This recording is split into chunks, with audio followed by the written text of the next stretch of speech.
Bonjour et bienvenue dans Epion, les voix du bien-être.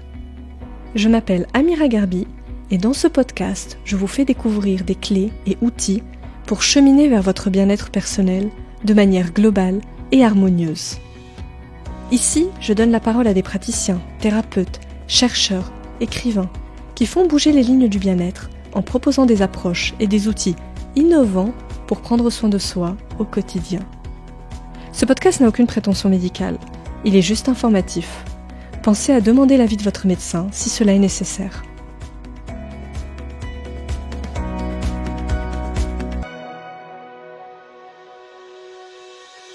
Dans cet épisode, je reçois Anne Cazobon.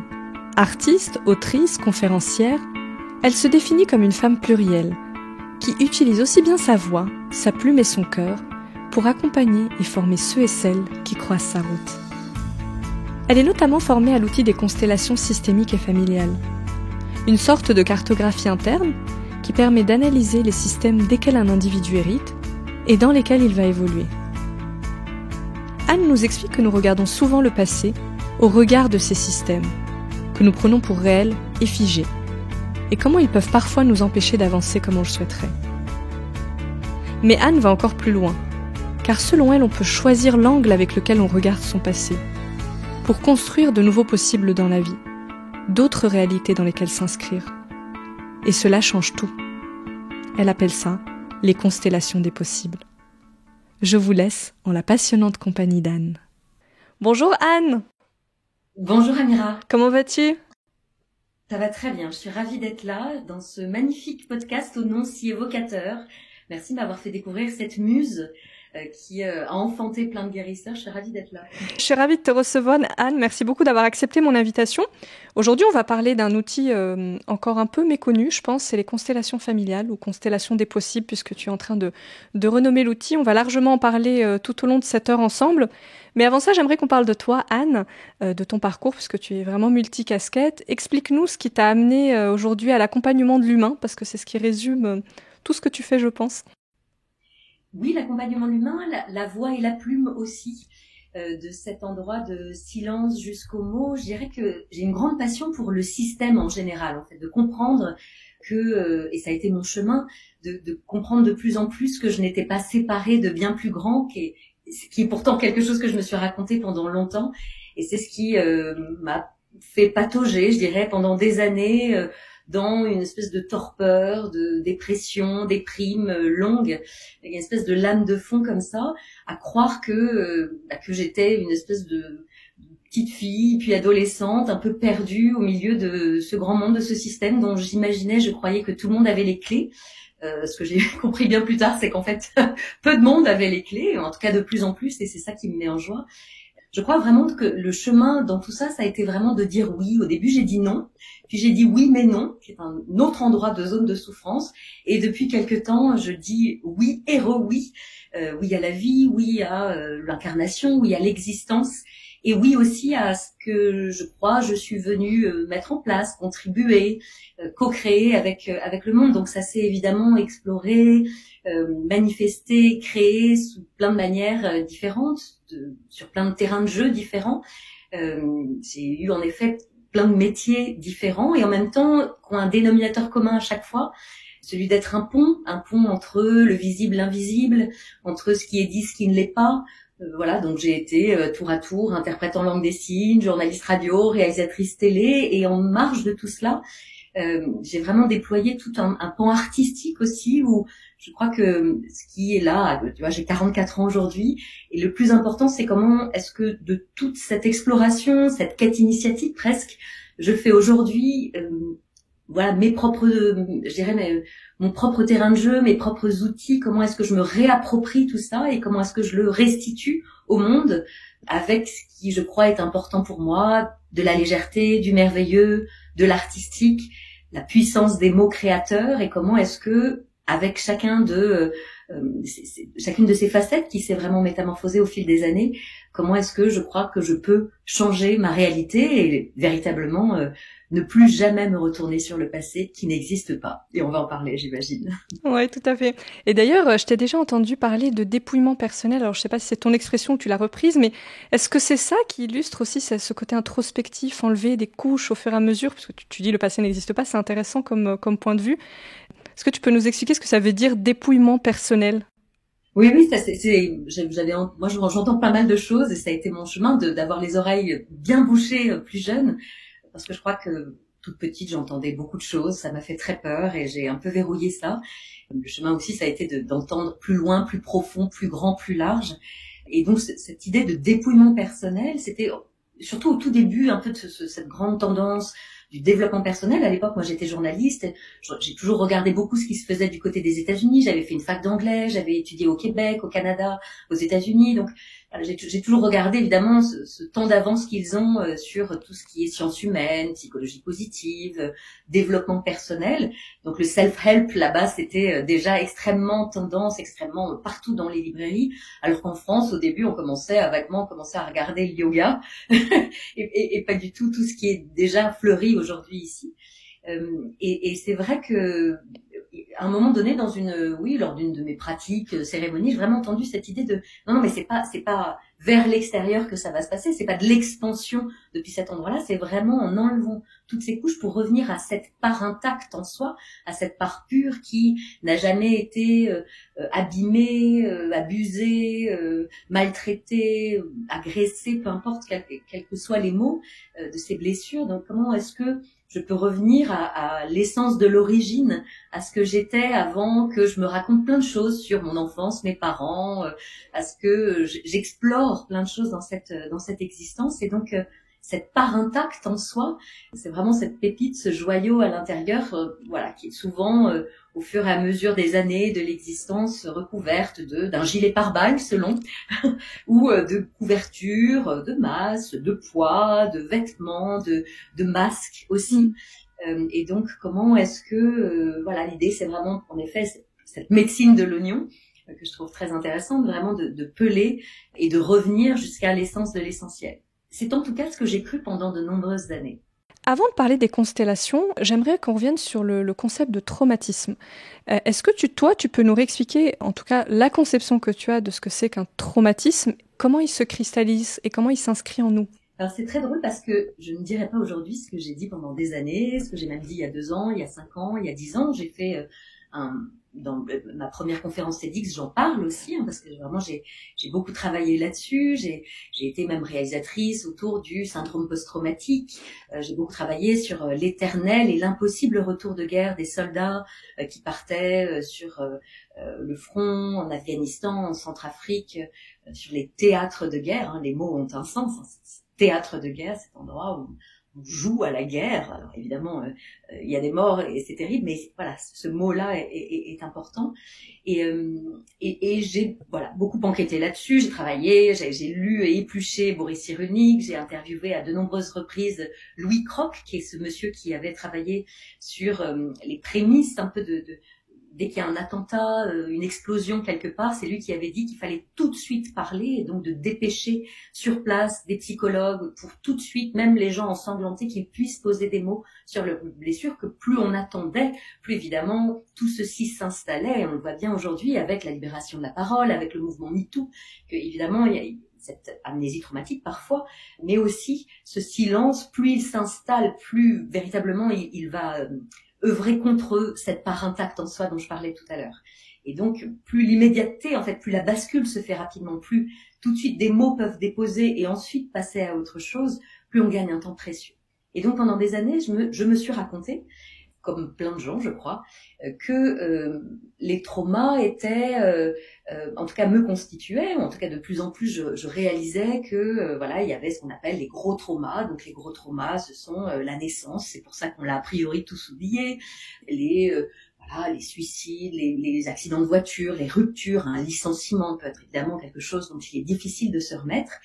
Et puis il y avait les petits et moyens traumas qui étaient je tombe d'un vélo à l'âge de 5 ans dans le jardin et Et j'ai l'impression, depuis mes 5 ans, qu'on va mettre une éternité à venir me relever, alors que peut-être il s'est passé 4 secondes. Mais pour moi, dans ma tête de petite fille de 5 ans, j'ai l'impression qu'il se passe 20 ans. Et donc, de plus en plus, je dirais que tout ce chemin un peu d'exploration, de quête intérieure, est venu me montrer les endroits de limite aussi, de penser en termes traumatiques, de penser même en termes de résilience. C'est pour ça aujourd'hui que je crois profondément à ce que j'appelle la croissance post-traumatique. À mon sens, le trauma, quand il arrive, qui est une interruption de quelque chose, qui est vraiment quelque chose qui vient mettre... Alors, les scientifiques ont posé qu'il y avait plusieurs états, l'état de sidération, l'état de fuite, l'état de défense, voilà, ce figement intérieur. Et il y avait cette vidéo très intéressante de cette petite grand-mère qui, lors des éboulements, des torrents de boue à Vaison-la-Romaine dans les années 90, alors que vraiment les immeubles s'écroulaient autour d'elle, c'était le chaos absolu, elle balayait comme ça sur son balcon, elle balayait les gravats de sa maison qui s'effondraient. C'est Jackie Kennedy qui, quand on tire sur son mari dans cette Cadillac, voilà, dans les années 60, elle le raconte elle-même, ensuite elle récupère les morceaux de cervelle de son mari, voilà, comme si elle refaisait le puzzle. C'est très dissonant en fait par rapport à la réalité de l'instant. Donc il peut y avoir des moments comme ça où le cerveau vraiment est complètement mis sur pause et où il y a un geste automatique qui se met en place. Donc ça, c'est de la réaction, hein, et donc c'est Dinasio qui a beaucoup écrit là-dessus, sur la répétition. La répétition, c'est l'inconscient qui se répète. Et donc parfois, je peux vivre un traumatisme dans la toute petite enfance, qui est un premier séisme, et ensuite vivre une forme de réplique de séisme. Mais l'idée dans tout ça, c'est pas forcément de compter les répliques. Alors évidemment, je peux raconter ça et me dire... J'ai été à des conférences où on me disait, voilà, sur l'abus, par exemple, à 5 ans, s'il se passe quelque chose, ensuite il se passe quelque chose à 14 ans, et ensuite à 21 ans. Enfin, qui dit ça? J'ai envie de dire, c'est vraiment... toutes les histoires sont propres à chacun. Et puis, c'est vraiment, à un moment donné, venu me questionner sur, mais est-ce que je choisis de croire ça, en fait? Et plutôt même, qu'est-ce que je choisis de croire là-dedans? Parce que si j'achète cette vérité-là, ok, je la fais mienne, je l'intègre, je la digère, et puis peut-être que je vais la co-créer.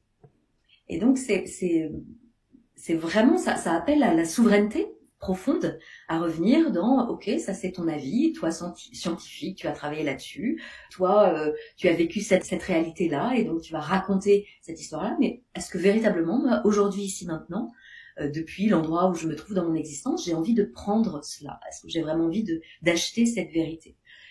Et de plus en plus, en fait, de ce que je comprends, c'est que, alors, on nous a raconté que la résilience était ce fameux rebond où j'allais tout de même rebondir, malgré ce qui m'était arrivé, malgré la déportation, malgré l'abus, malgré l'enfance maltraitée, malgré l'accident de voiture, malgré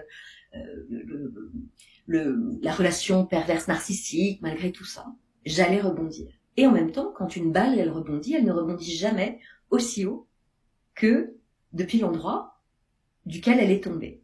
Hein, donc il y a vraiment un rebond qui se fait, certes, ça descend très bas, il y a un rebond qui se fait, mais qui ne remonte pas aussi haut. Et ce que j'ai expérimenté, pour ma propre vie, c'est absolument le contraire.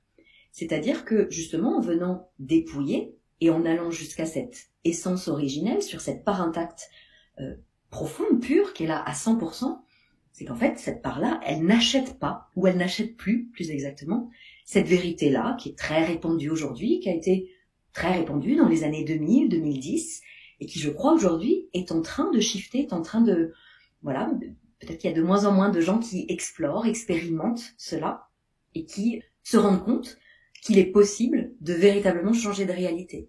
Et pour ma part, j'ai cru longtemps qu'il y avait eu certains événements dans ma vie, alors parfois à 21 ans, parfois à 18 ans, 16 ans, etc. Puis j'ai remonté comme ça, à plein d'égards, vraiment à plein d'endroits, que ce soit un niveau...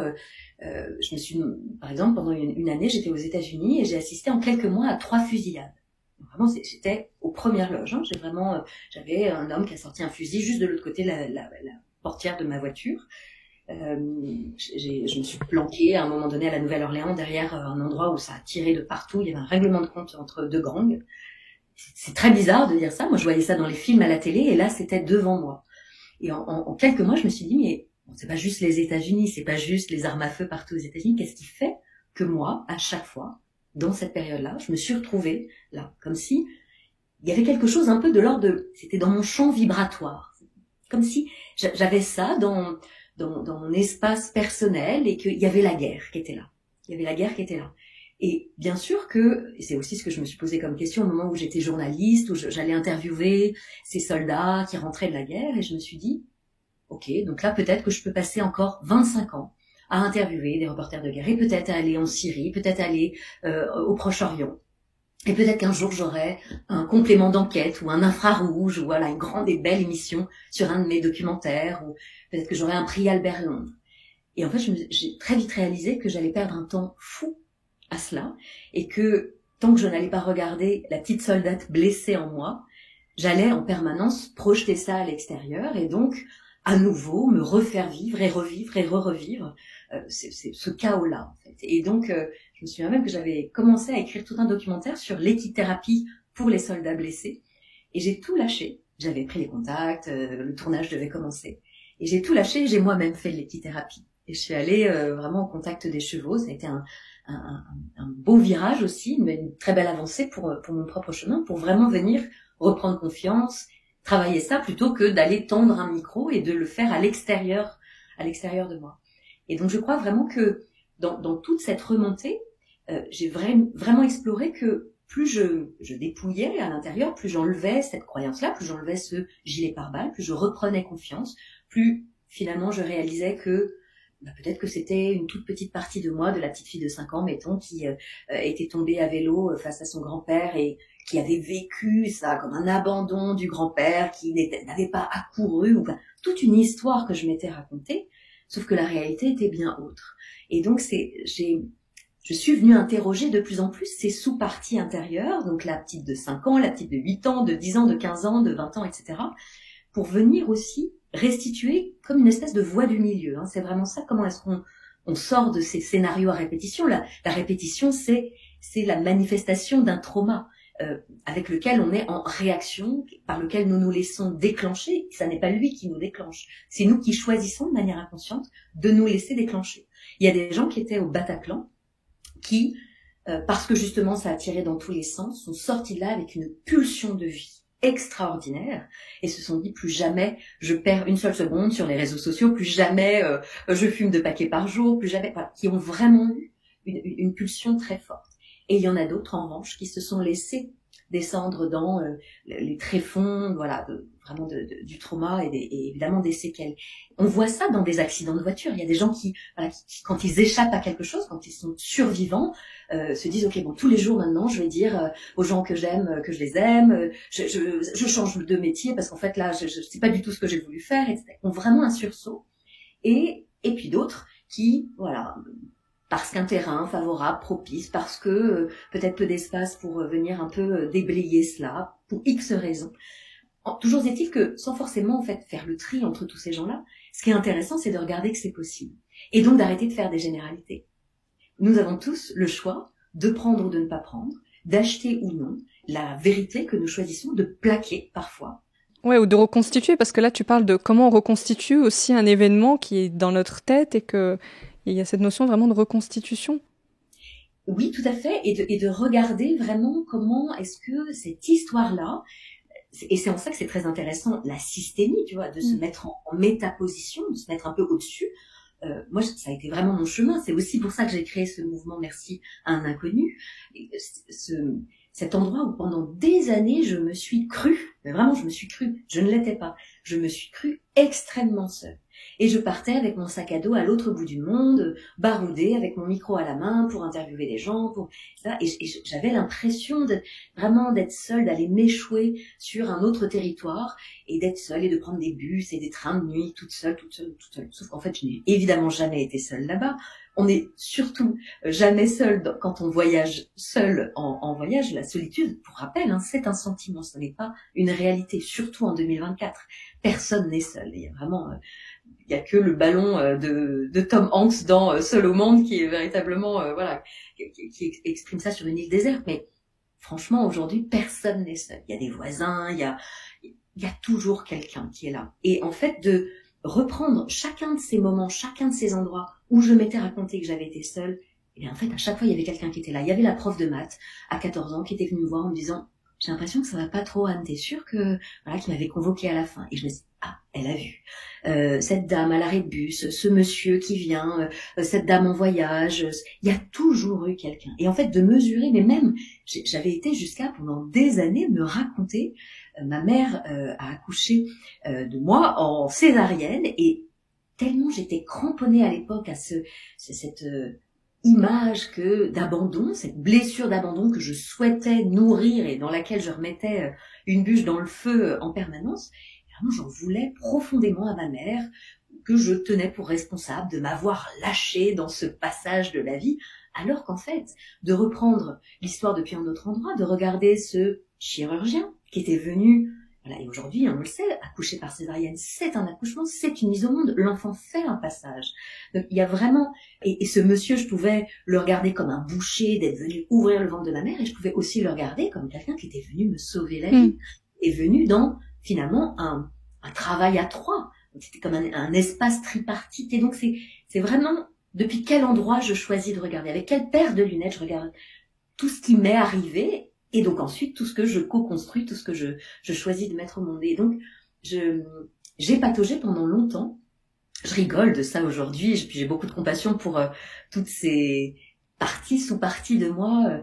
Je me remémore des moments, j'éclate de rire aujourd'hui en me disant mais quand même là, franchement, je me la suis jouée Sarah Bernard dans son acte 3, dramaturge, drama queen. Et en fait, je découvre combien ça peut être extrêmement facile, extrêmement rapide. Et c'est pas du tout une voix qui est entendue et qui est majoritaire ou dominante aujourd'hui. Et c'est bien dommage, je crois. Oui, c'est intéressant ce que tu dis du coup, si on résume, c'est effectivement, bon, déjà accepter de regarder son passé, mais choisir aussi la version et l'angle avec lequel on veut le regarder, pour avancer aussi dans sa vie et pas rester bloqué sur une façon figée qu'on se répète tout au long de sa vie et qui nous marque. Moi, il y a quelque chose que je trouve aussi intéressant dans ton discours. Alors, je ne sais pas si tu partages toujours cette vision-là, mais tu disais à l'époque qu'on était quand même responsable de ce qu'on transmettait aux générations suivantes, et tu disais un adulte qui travaille ses traumas, c'est un adulte qui soulage ses enfants et ses petits-enfants. Et j'aime beaucoup cette image de responsabilité et de se dire à un moment donné stop, et comme un peu comme une écologie intérieure, je prends soin de moi pour prendre soin aussi des générations futures et être responsable aussi de ce que je transmets. L'enfant, c'est vraiment celui... Alors, il y a plein de manières d'évoluer. Le couple est une voie d'évolution. La maternité, la parentalité, la paternité est une voie d'évolution. Aller se faire accompagner de quelque manière que ce soit, davantage plus vers le futur, et on va en parler avec les possibles, est une autre manière. Voilà, il y a plein de voies possibles. Si on parle donc de parentalité, puisque c'est bien de cela dont on parle, l'enfant est véritablement... Moi, je l'ai vu, et puis voilà, toutes ces années d'accompagnement, moi je n'ai pas d'enfant et en même temps je vois combien je me suis donné la vie, mais peut-être 250 fois, combien je suis renée à moi de multiples versions, nouvelles versions, en me reparentisant, en revenant recontacter cette mère suffisamment bonne intérieure, en venant restituer, redresser ce père suffisamment bon à l'intérieur, plutôt qu'en permanence en vouloir à mes parents qui ont fait du mieux qu'ils pouvaient avec ce qu'ils avaient reçu. Et c'est le avec ce qu'ils avaient reçu qui est très important. C'est Panayotis Pasco là qui a sorti un livre un peu sur la dépression, et alors, je suis pas d'accord avec tout ce qu'il dit, mais il y a un point qui est très intéressant, qui quand il dit en fait quand j'ai réalisé que mon père ne ferait jamais le boulot, je me suis dit c'est à moi de le faire en fait, sinon je vais jamais en sortir. Et mes parents, on a déjà fait un énorme chemin, vraiment très grand. Nous revenons, je dirais, eux et moi, et dans notre trio, nous revenons de très loin. Je suis d'une gratitude infinie et je les ai profondément, je leur en ai voulu, j'ai vraiment, je les ai maudits à bien des reprises, à bien des égards.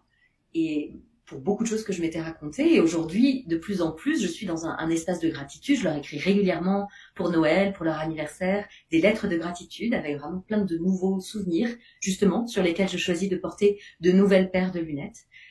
Et je crois que vraiment, quand l'enfant vient avec un sujet, que ce soit du harcèlement scolaire, que ce soit une maladie, que ce soit une énurésie, l'enfant qui fait pipi au lit, d'un coup comme ça peut être plein de choses. Et moi, quand des adultes, dans les retraites, dans les stages que je propose, dans les accompagnements que je propose, viennent et me disent, en fait, moi, il se passe ça avec mon fils, mon ado, voilà, qui fume beaucoup de joints, ou qui décroche scolairement, ou voilà, qui vient, ou avec ma fille avec laquelle c'est électrique au plus haut point, à laquelle je signe des chèques pour acheter l'amour aussi. Il y a des parents aussi qui se dédouanent de ça avec l'argent, donc rentrer le lien d'argent dans le lien d'amour, inconditionnel a priori, mais en même temps il y a une somme sur le chèque, donc il y a quelque chose un serpent qui se mord la queue à cet endroit-là.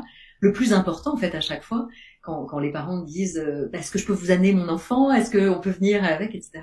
Je coupe court totalement à ça en disant non, on va plutôt regarder justement votre adolescente intérieure, vous, qu'est-ce qui s'est passé pour vous à 21 ans, vous à 2 ans, qu'est-ce qui se passait dans votre réalité, parce que évidemment c'était un des disciples de Françoise Dolto qui avait écrit un bouquin magnifique, son nom m'échappe, mais le titre du bouquin c'était Le corps de l'enfant et le syndrome oublié, voilà, des consciences ou de l'inconscient des parents. Et donc évidemment, l'enfant qui a des plaques d'eczéma partout, ça va être intéressant de bien regarder chez le parent ce rapport du pot à pot, ce rapport du toucher plus ou moins conscient qu'il a reçu. Et l'enfant vient, c'est un peu ça, quand le maître est prêt, l'élève apparaît, et quand l'élève est prêt, le maître apparaît, et donc vient manifester une histoire à jouer là-dedans. Donc je trouve que la parentalité a l'air d'être un terrain très intéressant, et pour tous les gens qui croient ne pas travailler sur eux, et je mets des grosses guillemets parce que c'est pas du travail, mais ou qui se disent là j'ai pas les moyens d'aller à des stages ou de me faire accompagner, ou je n'y crois pas, je m'en fiche. Le simple fait d'être parent est de toute façon une mise à l'épreuve constante, permanente, pour venir regarder en miroir les émotions enfouies, l'enfant qui va venir appuyer sur tous les boutons pour déclencher ou faire exploser un endroit de petite fille non entendue, de petit garçon blessé, de petit garçon dont le père hurlait, et où il y a des choses qui vont être ravivées dans la sphère familiale. Tout de même, je trouve quand même aujourd'hui, une époque magnifique d'expansion de conscience, c'est quand même très rapide. Quand je mesure, j'ai encore vu même l'évolution de mon père là à Noël, qui a une phrase absolument pleine d'une conscience folle, et je me suis dit mon Dieu, il y a 40 ans, il n'a jamais dit ça, et parce que la parole se libère, parce que les réseaux sociaux partagent aussi plein de des gens comme Isabelle Filiosa, il y a plein de monde qui vient raconter d'autres choses sur ces mots conscients à poser aux enfants, ces limites, ces espaces, que l'enfant a une conscience. Moi, j'ai toujours entendu que les enfants n'étaient intéressants qu'à partir de 18 ans, quand ils avaient un bac et le droit de voter. Bon, donc la parole de l'enfant avant ça n'avait pas voix au chapitre. Évidemment, les émotions n'étaient pas du tout accueillies. Il fallait être en vitrine très très propre et sage. Donc d'entendre mon père aujourd'hui grand-père avec vraiment lui-même une propre prise de conscience de son petit garçon intérieur blessé, avec ce qu'il dit, ce qu'il ne dit pas. J'étais à Noël, là, j'étais vraiment profondément touchée. Je me suis dit, mais il continue de cheminer encore à ses moyens. Il n'a pas fait de thérapie, mais à l'épreuve du feu de la grand-parentalité, lui-même comprend, il entend, il regarde des choses à la télé, quand même, il lit, il se documente, et il fait son chemin. Il n'est pas statique, il évolue, et ça m'a beaucoup apaisée. C'est aussi ce message-là que j'ai envie de transmettre, c'est que il n'y a pas de gens qui restent statiques, qui restent empêtrés. Chacun sa vitesse, chacun son tempo, chacun son rythme, et en même temps, la vie pousse tellement à travers nous que on ne peut pas rester figé. On ne peut pas rester figé dans quelque chose. Alors justement, pour travailler cet aspect transgénérationnel, il y a cet outil des constellations familiales que tu as longtemps expérimenté, et tu vas nous expliquer comment tu l'as fait évoluer. Mais déjà, d'où ça vient cet outil des constellations familiales, et qu'est-ce qui le distingue un peu d'autres outils comme la psychogénéalogie, le MDR aussi qui vient soigner les traumas? Comment ça se positionne, la constellation familiale? C'est quoi sa spécificité un petit peu? En fait, on appelle ça aujourd'hui constellation systémique, mais comme pour tout, tous ces outils-là, tous ces textes écrits, ça a toujours existé dans les villages, les peuples premiers, et encore dans bien des contrées. Quand il y a un dysfonctionnement, quand il y a un déséquilibre, le chef de village se rassemble avec voilà peut-être les grands sages du village pour venir poser le système et regarder ce qui coince. Il n'y a plus d'herbes qui poussent dans le champ de Monsieur Bertrand, il n'y a plus d'enfants qui naissent dans cette famille. Voilà, il y a comme quelque chose qui est déséquilibré. J'avais été initiée par une chamane en Mongolie dans ma quête initiatique et c'était magnifique de voir les questions que venaient poser à cette femme médecine les agriculteurs mongols qui venaient sous sa yourte. Je dirais en Occident, tout le monde viendrait en disant est-ce que je vais rencontrer l'amour, est-ce que je vais gagner plus d'argent, est-ce que je vais avoir plus de followers. Et là-bas, c'était magnifique. J'ai fait traduire tous les entretiens ensuite. Il y avait 15-20 minutes d'entretien d'abord qui étaient sur est-ce que le ciel va continuer de bleuir, est-ce que l'herbe sera toujours verte, est-ce que mon troupeau va bien aller, cette vache-là, je suis pas sûre, est-ce que vraiment, voilà. Et venait, alors il y avait quelque chose un peu de la médiumnité, bon c'était, voilà, c'est particulier le chamanisme à cet endroit-là, mais c'était très fort pour moi, parisienne à l'époque, journaliste avec mon micro, d'entendre que voilà qu'il y avait d'autres sujets, d'autres soucis. Là aussi, ça me déportait, ça me décentrait de mon petit nombril et de venir voir voilà combien déjà eux dans leur propre système se sentaient beaucoup plus reliés à bien plus grand.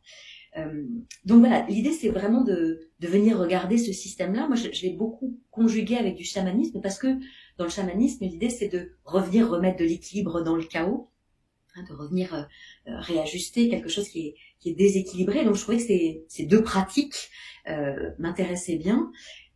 Un homme qui s'appelle Bert Hellinger, qui est un ancien prêtre allemand, a statué un peu tout cela, comme voilà, Lise Bourbeau a parlé des 5 blessures qui empêchent d'être soi-même, comme Don Miguel Ruiz parle des 4 accords Toltec, mais je dirais que toutes ces transmissions, ces sagesses, elles sont ancestrales, c'est bien plus grand.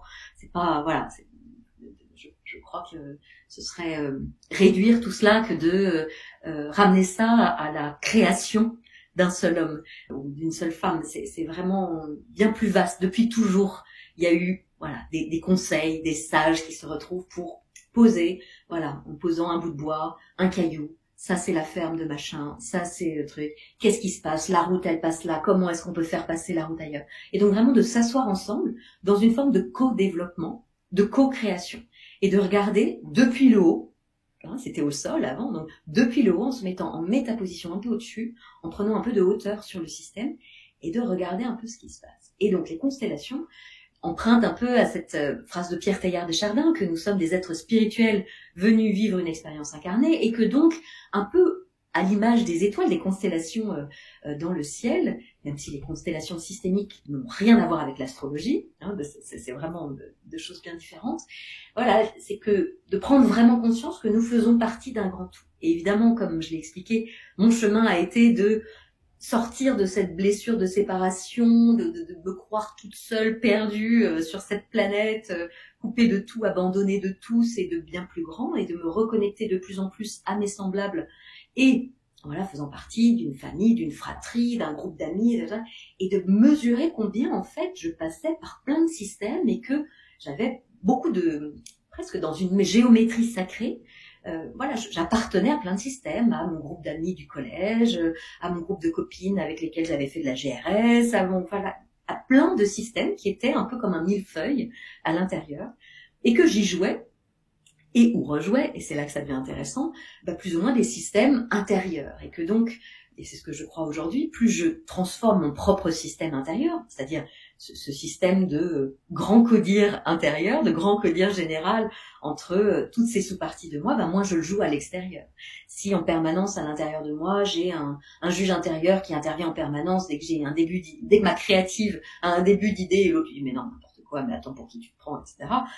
Peut-être que je peux le jouer à l'extérieur aussi, avec quelqu'un auquel ou à laquelle je vais dire « Ah, j'ai cette idée-là » et je vais attirer à moi une situation qui va venir me montrer le système à l'œuvre intérieurement. Et donc, quand j'ai découvert les constellations systémiques, en fait, ce que j'ai particulièrement aimé, c'est que, à moi qui étais un peu dans les ondes radiophoniques, un peu perché là-haut, pas très ancré, pas très incarné, d'abord, c'est un outil qui passe beaucoup par le corps. Et ça m'a vraiment, vraiment plu, vraiment aidé. Et d'ailleurs, c'est vraiment des jeux de rôle, la constellation, quand on regarde un peu. C'est d'ailleurs assez surprenant vu de l'extérieur. C'est-à-dire, on est avec des gens qu'on connaît pas a priori, mais qui jouent le rôle de quelqu'un qu'on connaît. Donc, quand je vais être là, avec mon père qui va être joué par telle personne, ma mère, et comme ça, il y a une forme de, comme un peu une pièce de théâtre qu'on regarderait, et on reconstitue le passé, en tout cas, on le reprogramme d'une certaine manière différente que ce qu'on se raconte à soi.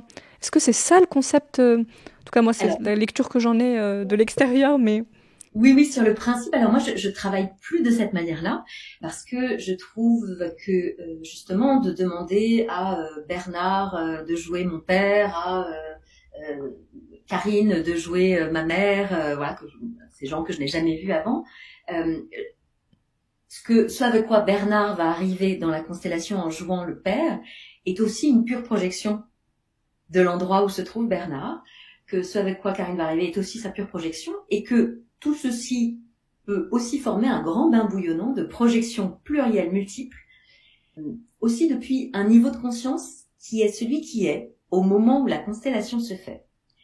Et aujourd'hui on le voit, je lisais un article passionnant ce matin sur justement sur ce qu'est en train de mettre en place Judith Godrèche avec tout ce qu'elle raconte et combien en fait pendant des années elle a raconté, elle a dit, elle a écrit et elle n'a pas été entendue.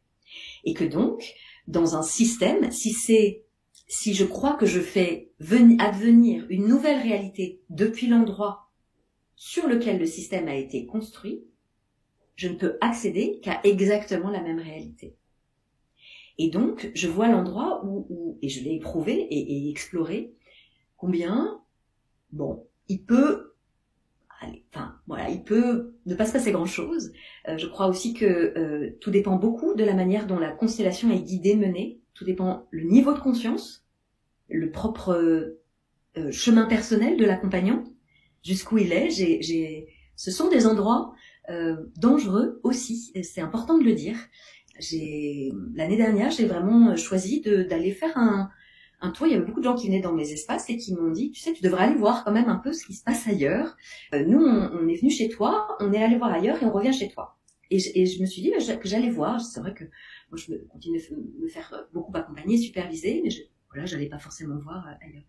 Et j'étais très surprise de voir, par exemple, des constellations où on me proposait d'incarner problématique, solution. Et à la fin de la constellation, la solution devenait problématique. Donc il n'y avait jamais d'issue. C'était vraiment cet endroit de la répétition et ça tournait et retournait. Je voyais des gens qui arrivaient avec un sujet personnel en 2024 et on les renvoyait dans du karmique et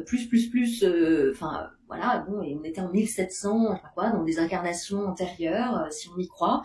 Et je me disais, cette femme est venue avec un sujet hautement professionnel. Qu'est-ce que cette histoire de courtisane en 1700 va véritablement, transformer dans sa réalité? À quel endroit est-ce qu'elle peut devenir davantage actrice de ce qu'elle choisit de croire pour elle, plutôt que de se laisser porter par éventuellement un bagage d'incarnation, de vie, d'existence. Et je voyais en fait des gens extrêmement perdus, extrêmement désarçonnés, qui donnaient un peu leur clé de voiture à l'accompagnant.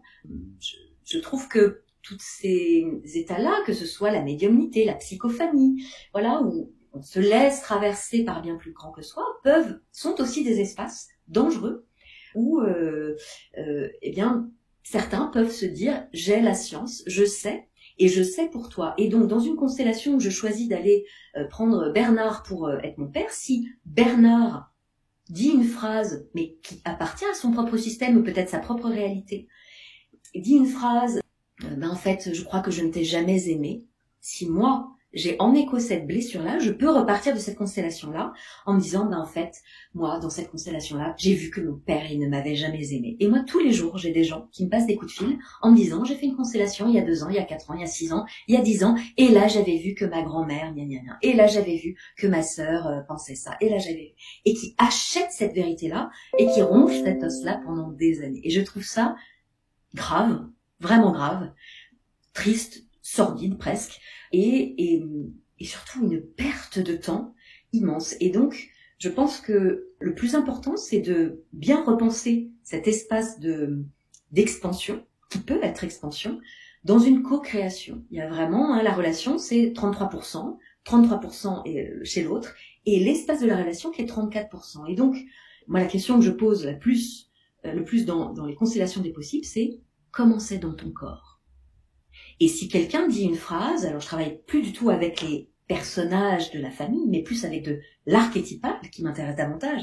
Ça m'intéresse davantage que Bernard, il incarne le père, plutôt que mon père, parce que Bernard, en incarnant le père, va pouvoir déjà venir connecter son propre père intérieur, le père qu'il est peut-être pour ses enfants, et surtout, il va pouvoir se jouer quelque chose à hauteur du collectif, à hauteur de l'élévation de conscience, et pas juste l'histoire de la constellation d'Anne, où très vite les gens peuvent se dire « Ah bon, donc là pendant 2 heures, on va attendre la constellation d'Anne et que ça se termine, et tout le monde va se raconter, dans la constellation d'Anne, il s'est passé ça. » Alors que d'élever cela à un niveau plus collectif, de jouer une constellation père-fille, par exemple, et de venir, quand l'accompagnant arrive avec un protocole, avec une médecine des mots, avec quelque chose de ces mots créateurs pour venir écrire une nouvelle réalité et non pas rejouer de la maltraitance ou de t'as fait ci et t'as fait ça, etc. et de la colère en caisse, de venir amener à un autre niveau de fréquence cette relation-là. Mais c'est non seulement ce binôme père-fille qui bouge, mais c'est le binôme père-fille en chacun des participants de cette constellation, et évidemment pour le monde que ça peut grandir. Et au-delà de ça, je peux même plutôt que, et c'est ce que je propose avec les constellations des possibles, ça n'est de ne plus avancer dans la vie avec ce rétroviseur en permanence, en jetant un petit œil dans le rétroviseur, mais plutôt, quelle relation avec mon père je choisis aujourd'hui de mettre en place, et donc de venir poser un possible de cette relation-là. Et plutôt que de perdre beaucoup de temps, beaucoup d'énergie, de ramener ce passé au présent en permanence, de venir dire voilà, je vais aller créer, co-créer et profiter de cette constellation des possibles pour télécharger dans chacune de mes cellules, sentir et passer peut-être 1 demi-heure, 45 minutes, 1 heure à l'endroit de une relation vertueuse, père-fille, et en même temps je suis que ta fille, et en même temps tu n'es que mon père. On a fait un bout de chemin, un bout de voyage, et à l'âge que nous avons aujourd'hui, ici maintenant, c'est évidemment une toute autre réalité que on ne peut pas. On pourrait même, aux âges que nous avons, et peut-être ceux qui nous écoutent, on pourrait appeler nos parents par leur prénom. Ils sont des êtres qui ont choisi de nous accueillir. C'est bien plus grand que ça. Et comment tu travailles du coup dans la constellation des possibles par rapport justement aux autres constellations? Est-ce que tu as quand même, il y a toujours le groupe qui est présent? Comment ça se passe un peu pour ceux qui connaîtraient pas du tout le fonctionnement des constellations? Alors je travaille beaucoup d'abord avec beaucoup de mindset, parce que je crois, on parlait de cette paire de lunettes sur l'histoire, je peux me raconter l'histoire que moi je l'ai beaucoup vu dans les retraites que j'anime, il y a des gens qui ont fait 20 ans de thérapie, de stages dans tous les sens, et prennent le bâton de parole et ils se présentent. La deuxième phrase c'est « à 5 ans j'ai été abusée » et ce sont des gens qui ont 50, 60 ans, 70 ans parfois. Et je me dis, mais bon sang, comment c'est possible en fait? Vraiment, c'est un os. Moi, j'aime cette image du chien qui ne lâche pas son os, qui ronge ce truc-là et qui se constitue et choisit encore d'incarner cette identité-là. C'est une construction identitaire à un moment donné. Et donc, de venir tout de suite couper court, et ça je le fais et dans des cercles de parole, c'est qui je suis aujourd'hui, dans mes coachings, même en individuel, de vraiment oser interrompre la personne. Je ne peux pas rentrer dans sa tête, mais je peux juste lui montrer, ah tiens, c'est intéressant cette phrase-là. Est-ce que vous pouvez juste regarder, comment c'est déjà de dire ça devant un groupe. Et ces espaces de travail, de constellation, de retraite, c'est un peu comme le petit bain, tout ce que l'on fait dans le petit bain, plus tard dans le grand bain, c'est ce qui se répète, c'est plus facile. Et donc ça nous donne, dans ces temps d'accélérateur de particules, de travail, presque au bistouri de l'âme, c'est la chirurgie de l'âme, d'entendre le petit vélo intérieur, ce qui se raconte. Et donc là, cette femme qui prend le bâton de parole et qui se présente devant une vingtaine de personnes qu'elle ne connaît pas et qui se définit ainsi, ça me dit déjà beaucoup de là où elle en est. Ça me dit déjà beaucoup de ce qui rabâche à l'intérieur, le film qu'elle projette sur sa réalité. Donc c'est évidemment une réalité de victime. Et voilà, très vite à ce moment-là, moi, j'interviens pour dire, voilà, la posture de victime, c'est très important de l'entendre, c'est l'endroit où il y a le plus de souffrance à vivre. Juste de prendre conscience de ça. La posture de victime, plus je la nourris et je la renourris, c'est l'endroit où il y a le plus de souffrance à vivre.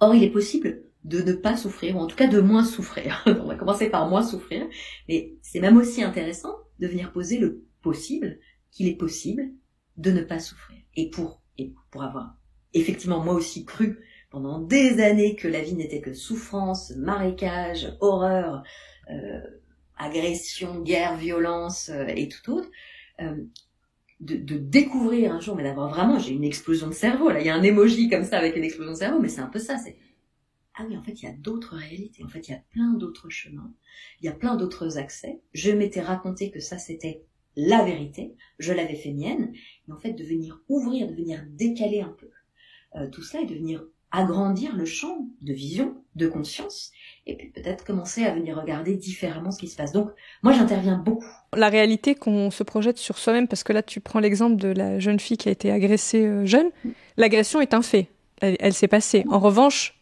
est-ce que je choisis d'être victime toute ma vie ou pas? C'est ça que je choisis, c'est là où je choisis l'histoire, en fait. C'est qui je choisis d'être, ici et maintenant. Je ne pourrais pas, c'est un fait, c'est arrivé, je ne pourrais jamais effacer. Et l'actualité nous montre, il y a des gens qui écrivent des bouquins, des films, qui font des procès, dont l'agresseur va même en prison, hein, parfois. Alors, il y va rarement, c'est bien là le problème, et c'est pour ça qu'il y a un tribunal médiatique qui s'empare de tout ça. Mais même dans le cas où il y va, où il paye des dommages, etc., il y a beaucoup de gens. C'est très intéressant d'entendre même tous les livres qui ont été écrits de confession. La paix n'est pas là. Et donc ça, c'est quand même intéressant à entendre. C'est vraiment intéressant à entendre.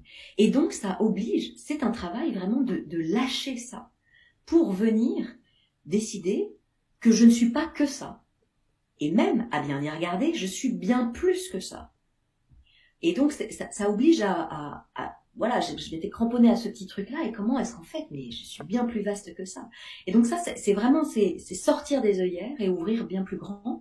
Donc il y a beaucoup de médecine des mots, beaucoup de mindset, hein, de recalibrage, de reprogrammation. C'est comme si c'était une vieille machine, un vieil Amstrad, tu vois, le vieil ordinateur avec les disquettes. Et vraiment dans ces espaces-là, c'est vraiment de venir passer des messages juste d'un autre possible. Et donc ça, évidemment, ça demande à ce que l'accompagnant ait fait le travail pour lui-même déjà, qu'il soit déjà à cet endroit-là, parce que sinon, s'il est lui-même encore, il y a beaucoup de thérapeutes qui sont encore à patauger dans leur propre histoire, hein, qui certes montent des marches, mais tant qu'ils nourrissent encore ce truc de il faut faire de la thérapie, c'est Joe Dispenza, hein, qui dit en fait la thérapie ne sert à rien. Ouais. La thérapie ne sert à rien. Et aujourd'hui, à l'endroit où je suis, je crois que je suis tout à fait d'accord avec lui. Donc faut quand même être ouvert à se raconter une histoire différente. C'est pas forcément évident non plus.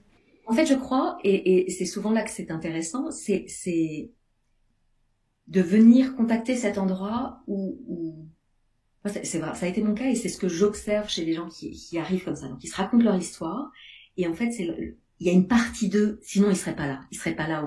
Voilà, ils savent que c'est autre chose que ce que je propose, et donc il y a quand même une partie d'eux qui pousse. Il y a quand même un 51% qui a hyper envie que ça change, en fait, qui commence à se dire non mais en fait, sinon à quoi bon, à quoi ça sert tout ça, à quoi sert l'existence. Donc il y a quand même quelque chose qui s'interroge. Je parle pas des gens, des touristes, des errances. Hein. Bon, ça c'est les gens qui viennent tester, ça c'est les pires et les pauvres. Voilà, ils testent. Ils ont des énergéticiens, je sais pas quoi, plein de trucs. Mais les gens qui décident en fait, qui comprennent que il y a une autre réalité, en fait, qui comprennent que la vie peut être autre chose et que ça n'est pas que souffrance, et qui s'engagent véritablement sur ce chemin-là, le shift peut se faire extrêmement rapidement. L'autre jour, j'ai animé un stage en petit groupe, et il y avait une femme, son système intérieur, elle s'est mise au milieu du groupe, comme ça, et son système était extrêmement cool. Enfin, il y avait beaucoup de violence, beaucoup de colère à l'égard du groupe, mais c'était pas les gens qui étaient là, c'était son système intérieur de moi vis-à-vis de la société, moi vis-à-vis de ma famille, moi vis-à-vis d'un groupe, moi vis-à-vis de mes collègues, peu importe. C'était quelque chose qu'elle rejouait évidemment dans tous les systèmes de groupe auxquels elle avait affaire. peu importe. Le groupe de copains, le week-end avec des gens nouveaux, etc. C'était hyper intéressant. Pendant un quart d'heure, 20 minutes, elle avait beaucoup d'animosité. Elle disait, j'ai plein d'insultes, plein la bouche. Là, si je m'écoutais, je canarderais partout, etc. Mais c'était d'abord de comprendre cet endroit-là de système immensément douloureux. C'était très fort de l'avoir fait. Et ensuite, avec du mindset, avec venir trouver et la faire bouger pour venir rencontrer d'autres systèmes possibles à elle qui s'était construite sa forteresse au milieu pour éviter de souffrir, depuis laquelle elle balançait ses grenades à chaque personne qui pouvait potentiellement venir un peu trop près, ou voilà, comme réaction à tout cela.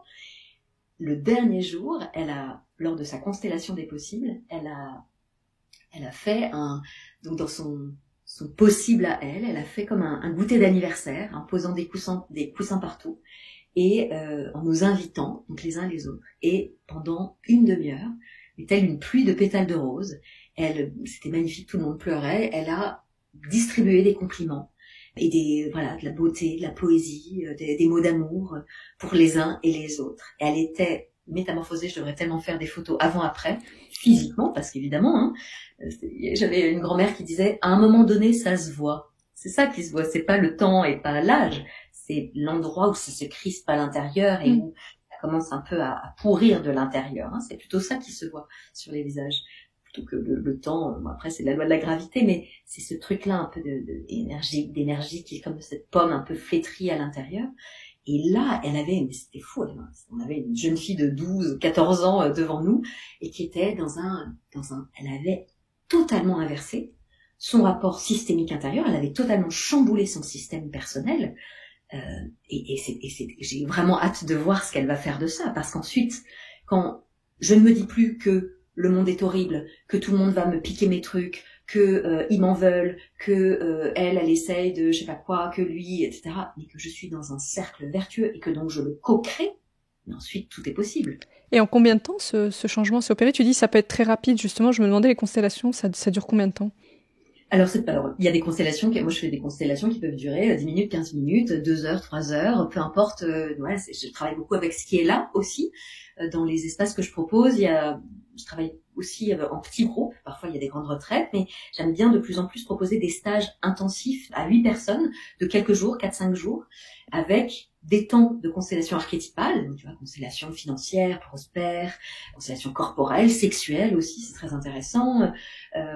Évidemment, d'aller regarder éventuellement la famille, donc celle dont je suis issue et celle que je me crée, mais surtout toujours dans cette idée de possible.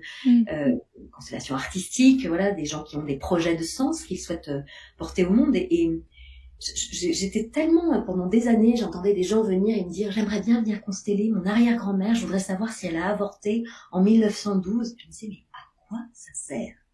Qu'est-ce qui va changer dans la vie de toi, Camille, 26 ans, qui vient me demander si ta grand-mère a avorté en 1912? Concrètement, qu'est-ce que tu fais de ça dans ta vie? Qu'est-ce qui fait que tu me poses cette question? Qu'est-ce qui fait que tu viens réactiver ça? Est-ce que toi-même, tu es devant un sujet d'avortement? C'est beaucoup plus intéressant de revenir d'abord à la réalité de la personne que de tirer ce fil à l'extérieur. Je crois profondément que c'est toutes ces lignées que nous avons à l'intérieur et que nous sommes responsables et co-créateurs du fil que nous choisissons d'activer. Bien sûr que je peux me raconter, oh là là, mes ancêtres avec la lignée que j'ai, ah bah oui, les femmes dans ma lignée, on parle beaucoup de ça, les femmes dans ma lignée, les hommes dans ma lignée, etc. Et si je bascule dans un merci aux ancêtres, et si je fais des constellations avec des ancêtres ressources, mais tout change. Tout change. Je me raconte tout autre chose sur l'histoire de la psychogénéalogie, sur cette histoire-là. À quoi ça sert de faire de la psychogénéalogie? C'est une enquête intérieure. C'est pour ça que j'ai été journaliste. Moi, je cherchais finalement à l'intérieur de moi et dans mon arbre une vérité, et en menant l'enquête sur plusieurs secrets de famille, sujets de famille, décès un peu mystérieux, voilà, des silences un peu comme ça, de tabous.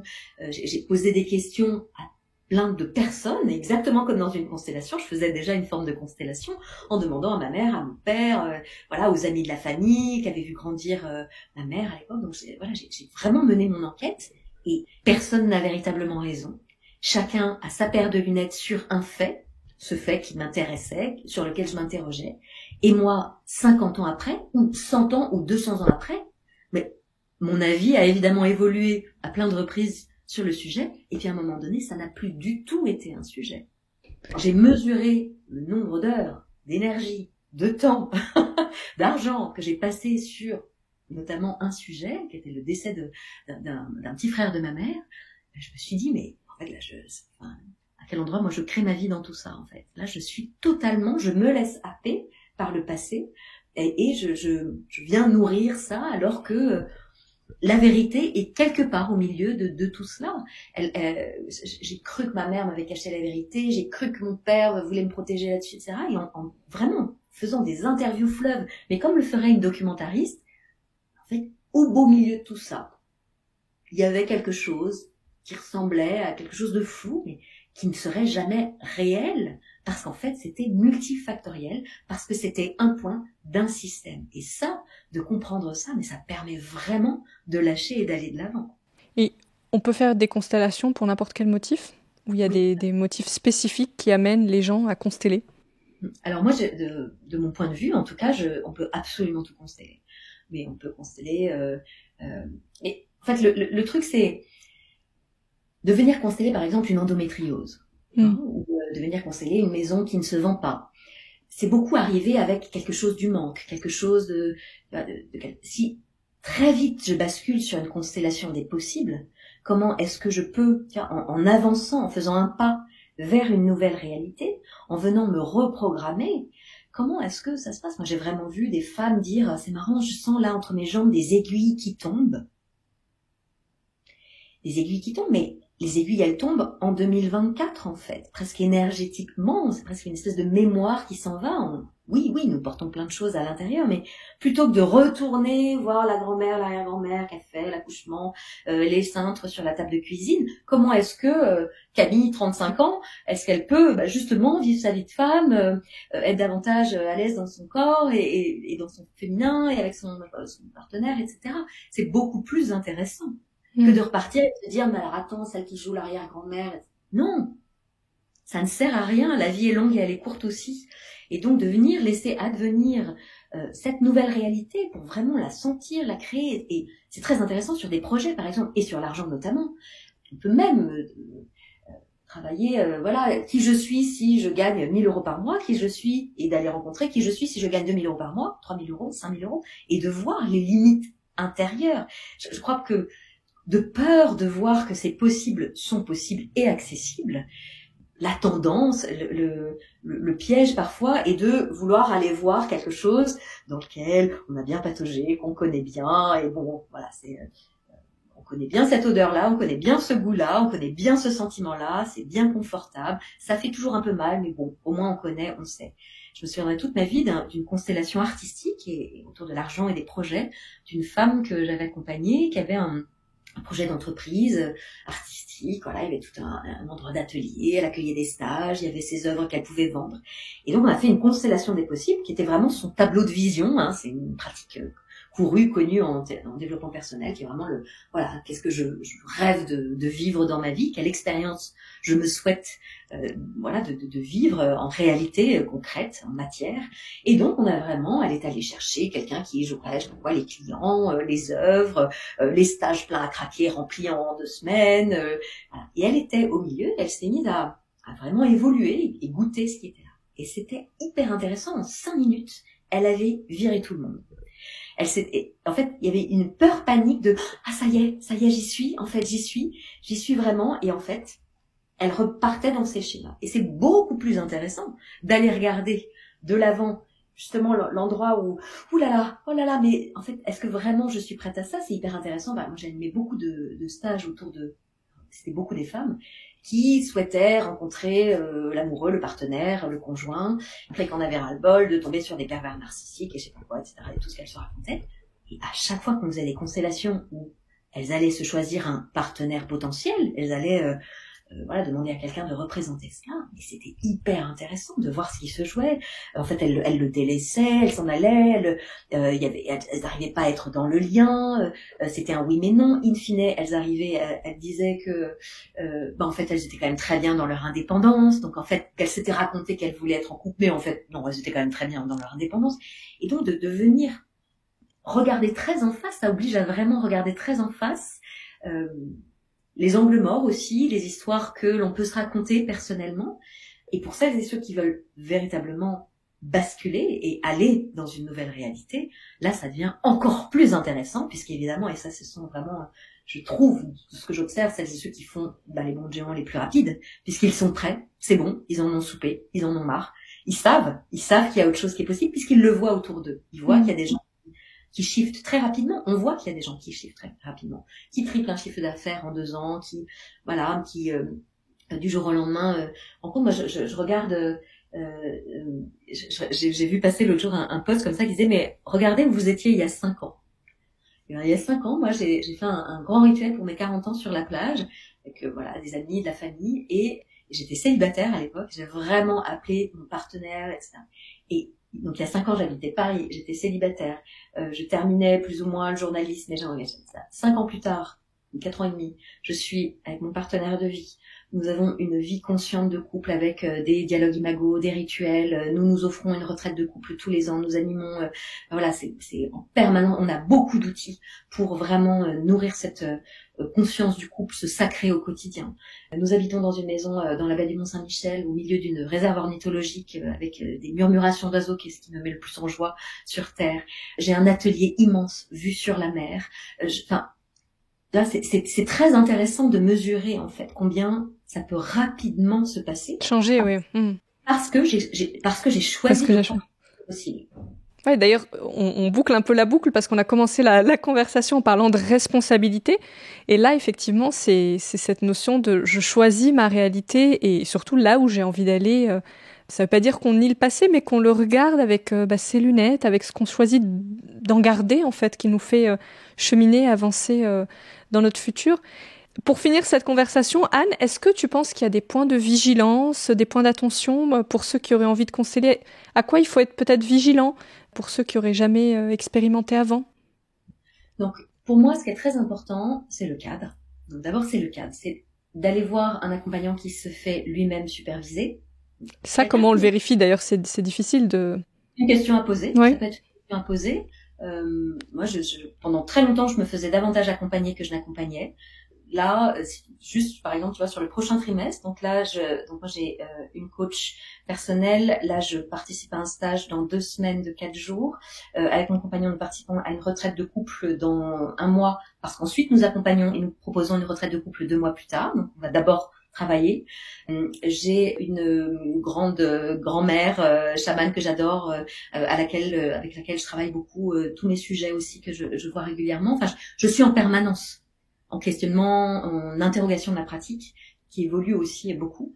Et je crois que ce sont des bonnes questions à poser. Que si quelqu'un ne se fait plus superviser, une partie de lui se rend compte qu'il est déjà arrivé. D'ailleurs, n'importe qui peut être constelleur ou... Il n'y a pas de diplôme, a priori, de constelleur, mais... Moi, je forme aux constellations des possibles, mais qui est bien plus qu'une formation, puisque vous l'avez entendu, c'est vraiment un shift intérieur énorme. Bien plus que c'est une transformation très profonde, au-delà de l'outil. L'outil, il est ce que l'on en fait ensuite. Il y a plein de manières de consteller. On peut consteller à l'aveugle, des constellations dansées, c'est extrêmement créatif. Il y a ceux qui disent qu'il faut faire comme Berthellinger, mais bon, voilà, à mon sens, c'est complètement passé. Surtout avec ces nouvelles consciences qui arrivent, c'est déjà has-been, mais comme la résilience, à mon sens, c'est déjà has-been. Heureusement, il y a un autre mouvement qui arrive. Je pense que ce qui est important, c'est que de bien désenrôler plein de cadres. Je pense que c'est important d'y aller avec un souci de souveraineté un peu intérieure, voilà, je prends ce qui me parle et ce qui me parle pas. Je participais à des week-ends de constellation, je me disais là ça me parle pas du tout. Non, là je prends pas, et parce qu'il y avait vraiment des phrases qui étaient plaquées comme ça, je me suis dit là heureusement que moi je suis bien debout et redressée depuis un certain moment, mais là pour des gens que je voyais un peu plus effondrés, et je me suis dit que ça faisait beaucoup de dégâts. Et j'ai régulièrement des gens qui m'appellent, j'en parlais, voilà, qui me disent, voilà, la dame, elle m'a dit que c'était ça, donc je prends ça pour argent comptant. Et à mon sens, c'est vraiment la personne qui constelle, qui a la clé. Peu importe ce qui se dit dans la constelle, si elle prend ou si elle ne prend pas, c'est de sa responsabilité, en fait. Et pour moi, l'accompagnant, il doit en permanence demander, et toi, qu'est-ce que t'en penses? Là, il y a cette partie-là qui dit ça, qu'est-ce que t'en penses? Comment ça te parle? Et si la personne dit, ça ne me parle pas, ok, ça te parle pas, c'est elle qui a raison. C'est hyper important. Et alors là, on peut extrapoler de plein de manières. Peut-être que c'est verrouillé à l'intérieur, elle peut pas prendre ici maintenant, tout de suite. Et peut-être qu'elle peut prendre un peu plus tard dans la constellation, ou un peu plus tard dans le stage, dans la retraite. Il y a quelque chose qui est verrouillé là. Peut-être que c'est une projection de l'autre personne qui n'a absolument rien à voir, et auquel cas, cette personne-là est dans sa souveraineté en disant, non, je prends pas, ça me parle pas. Désolé. Ok, allez, on change, on voilà autre chose. Mais je trouve très dangereux, en tout cas dans ces espaces, de faire vérité de tout. Et peu importe le chemin, tant que c'est juste et bon pour la personne. Et ça, c'est vraiment très important. Et c'est aussi pour ça que les constellations des possibles sont davantage intéressantes à mon sens. Parce que d'aller vers des possibles, il n'y a aucun moyen, ou en tout cas, je dirais qu'on diminue grandement la probabilité qu'il y ait éclaboussure de projection, de malaise, etc. Et là, la personne n'a qu'à s'en prendre à elle-même ah ouais, en fait, je vois que là, je suis pas du tout prête à vivre ma vie de rêve. Il y a une partie de moi qui résiste, il y a une partie de moi qui est encore coincée. Là, c'est quand même douloureux de vraiment m'ouvrir à accepter plus grand, m'ouvrir à l'abondance, C'est bien beau de faire de l'information sur l'abondance, sur l'argent, etc. sur Internet, mais quand véritablement je viens sentir les méga freins que j'ai à l'intérieur à recevoir plus, à vivre davantage dans cette fréquence et cette vibration-là, ça, il y a que se regarder dans un miroir qui permet d'avancer. Et donc, peu importe tous les accompagnants, les stages et les retraites et les formations, etc., c'est de soi à soi que ça va se passer. Oui.